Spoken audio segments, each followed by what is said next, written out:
So Egyptians invented the numbers and Aryabhat invented zero. And that's all we human beings use, right? But unfortunately computers don't understand this. What do they understand? Let's find out.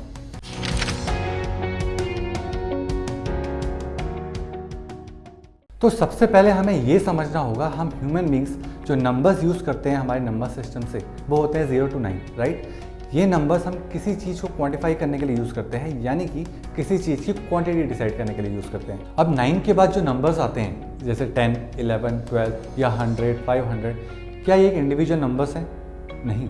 अगर हम गौर करेंगे ये जो पुराने units of numbers हैं जो कि 0 से 9 के बीच में रेंज करते हैं, ये कॉम्बिनेशन ऑफ दोज नंबर्स हैं, राइट। तो ये जो पूरा कॉम्बिनेशन ऑफ नंबर्स का एक रिप्रेजेंटेशन है, इसको हम ह्यूमन बींग्स के समझने के लिए बनाया है और इसको हम बोलते हैं डेसिमल नंबर सिस्टम, राइट। अब कंप्यूटर्स के साथ ये प्रॉब्लम है कि कंप्यूटर को ह्यूमंस के डेसिमल नंबर सिस्टम समझ में नहीं आती। कैसे समझ में आएगी? एक कंप्यूटर एक इलेक्ट्रॉनिक पार्ट से बनाया है, राइट। अब इलेक्ट्रॉनिक पार्ट चलता है करंट से। अब करंट में थोड़ी ना 1, 2 या 9 या 100, 1000 भेज सकते हो। हाँ, एक चीज़ आप जरूर कर सकते हो, करंट को या तो ऑन कर सकते हो या तो ऑफ कर सकते हो। तो ऑन को अगर हम मान लें 1 और ऑफ को मान लें 0, तो ये क्या बनता है? ये बनता है बाइनरी। तो इसका मतलब कंप्यूटर 0 और 1 को तो समझ सकता है। 0 का मतलब करंट ऑफ, 1 का मतलब करंट ऑन, एंड 0 और 1 को हम कहते हैं बाइनरी डिजिट्स। बाइनरी डिजिट्स का शॉर्ट फॉर्म बिट्स। तो मान लो कंप्यूटर के अंदर दो हाइपोथेटिकल डिवाइसेस हैं, एक है डेटा रीडर और एक है डेटा राइटर। तो डेटा राइटर डेटा सेंड करना स्टार्ट करता है। तो डेटा राइटर अगर करंट ऑन करेगा तो डेटा रीडर को समझ में आ जाएगा कि ये बोल रहा है 1, और अगर ऑफ करेगा तो डेटा रीडर को समझ में आ जाएगा ये बोल रहा है 0। ओके, तो इसका मतलब हमने कंप्यूटर को ये तो समझा दिया कि 0 एंड 1 क्या होता है।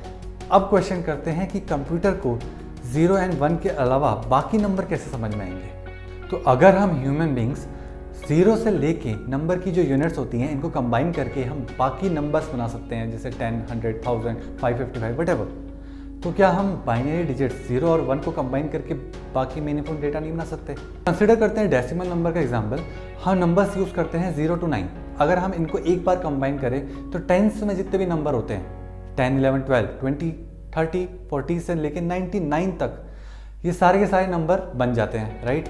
और अगर हम 0 से लेके 9 के बीच के नंबर्स को 2 बार कंबाइन करते हैं तो हंड्रेड्स में जितने भी नंबर है सारे बन जाते हैं। 3 बार कंबाइन करते हैं तो 1000 में लेके 4 time 10,000, right.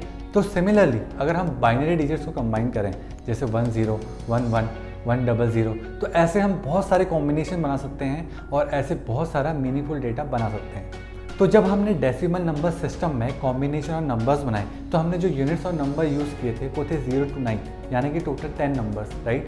And in case of binary जब हमने कॉम्बिनेशन ऑफ नंबर्स बनाए तो जो हमने रॉ नंबर्स यूज़ किए थे वो थे 0 to 1, यानी कि टोटल 2 नंबर्स। इनको हम नंबर सिस्टम का बेस बोलते हैं। तो फिर डेसिमल नंबर सिस्टम का जो बेस है वो है 10 एंड बाइनरी नंबर सिस्टम का जो बेस है दैट इज़ 2। अब हमें ये तो समझ में आ गया है कि बाइनरी डिजिट्स को कंबाइन करके बाइनरी नंबर सिस्टम में एक मीनिंगफुल डेटा बनाया जा सकता है। अब क्वेश्चन ये उठता है कि हम ह्यूमंस जो डेसिमल नंबर सिस्टम यूज़ करते हैं उस नंबर को हम बाइनरी नंबर सिस्टम में कैसे रिप्रेजेंट करें। अब कोई भी डेसिमल नंबर लीजिए और उस डेसिमल नंबर को 2 से रिकर्सिवली डिवाइड करते रहिए, यानी कि आपका जो भी क्वोशंट आता है आप उस क्वोशंट को फिर से 2 से डिवाइड करते रहिए जब तक कि आपका लास्ट में 0 या 1 क्वोशंट नहीं बच जाता। और बीच में जितने भी आपके रिमाइंडर्स आएंगे वो 0 या 1 के फॉर्म में एक सीक्वेंस आपको मिलेगा। वो जो सीक्वेंस है वो उस डेसिमल नंबर का बाइनरी रिप्रेजेंटेशन है। और हमने 2 इसलिए यूज़ किया क्योंकि बाइनरी डिजिट का बेस होता है 2। तो नंबर्स को तो हमने बाइनरी फॉर्म में कन्वर्ट कर दिया, but what about characters and special characters? Characters and special characters का बिहाइंड द सीन्स हमेशा एस्काई कोड यूज़ होता है जो कि अगेन नंबर में होता है।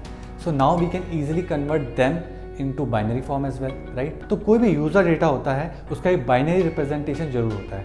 कंसिडर करते हैं एग्जाम्पल, एक फ़ोटो क्या होती है? एक 2D एरे ऑफ पिक्सल्स होती है, राइट। और एक पिक्सल क्या होता है? एक सेट ऑफ नंबर्स जिसमें red, green, blue and alpha की वैल्यूज़ होती हैं। वी ऑलरेडी नो जो नंबर्स होते हैं उनका बाइनरी रिप्रेजेंटेशन होता ही है। सिमिलरली एक वीडियो क्या होती है? एक sequence of pixels, and we already know कि पिक्सल्स का एक बाइनरी रिप्रेजेंटेशन होता है। Now the question arises, why the computers were designed according to bits? See, इसका सबसे सिंपल रीजन तो ये है कि this was an easiest way out to design an electronic system during those days. और अगर आप कोई नया इलेक्ट्रॉनिक सिस्टम बना रहे हैं अपने एग्जिस्टिंग इलेक्ट्रॉनिक सिस्टम के साथ यूज़ करने के लिए तो उसका कम्युनिकेशन बहुत ईजी हो जाता है with the help of bits. because after all, a bit represents an electric signal, right? And the best part is electric signal can be easily converted into another form of energy. Considering an example, आप internet use करते हैं, right? तो internet में आपका जितना भी data होता है वो ऑप्टिकल फाइबर केबल के थ्रू जाता है। अब ऑप्टिकल फाइबर केबल में लाइट के सिग्नल्स जाते हैं, तो आपका बिट्स पे जो डेटा होता है, बिकॉज वो 0 एंड 1 के सीक्वेंस ही होते हैं, तो वो लाइट सिग्नल में कन्वर्ट करना बहुत ईजी होता है। 0 में आप लो फ्रिक्वेंसी का लाइट सिग्नल भेज सकते हैं एंड 1 में हाई फ्रिक्वेंसी का लाइट सिग्नल भेज सकते हैं। अब जो नई कंप्यूटिंग टेक्नोलॉजी आने वाली है, दैट इज़ क्वांटम कंप्यूटिंग, जिसको आने में अभी बहुत टाइम है, उसमें जो बिट होता है वो एक बार में 0 एंड 1 के फॉर्म के अलावा 0 एंड 1 फॉर्म दोनों एक टाइम पे रह सकता है, and that is known as qubit.